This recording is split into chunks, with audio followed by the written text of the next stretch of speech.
आणि आता पाहणार आहोत मुंबई त्याचबरोबर पुणे शहरामधील टॉप 9 बातम्या।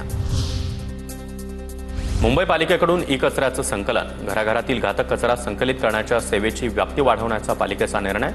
जुने मोबाईल, चार्जर, बॅटरी, संगणक आदी ई कचरा गोळा करण्यात येणार। सर्वसामान्यांचं हक्काच्या घराचं स्वप्न पूर्ण करणारं म्हाडा प्राधिकरण मालामाल।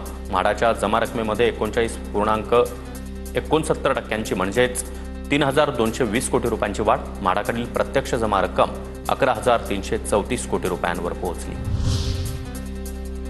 जैन मंदिरावरील कारवाई नियमानुसारच। मुंबई महापालिकेचे उच्च न्यायालयामध्ये शपथपत्र, मात्र तोडक कारवाई करणाऱ्या अधिकाऱ्याच्या बदलीवर पालिका ठाम। कोकणामध्ये जाणाऱ्या रेल्वे गाड्यांमध्ये प्रचंड गर्दी, आरक्षित डब्यामध्ये देखील प्रचंड गर्दी। प्रवाशांचा उभा राहून प्रवास, प्रवाशांचे मोठे हाल।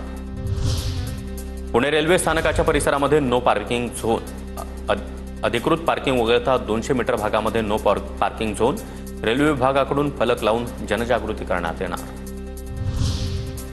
पुणे जिल्ह्यामध्ये एक गाव एक पोलीस योजना सुरू। 1 मे पासून प्रत्येक गावामध्ये एक पोलीस असणार। जिल्ह्यामध्ये 1574 गावांमध्ये प्रभावी पोलिसिंग राबवलं जाणार।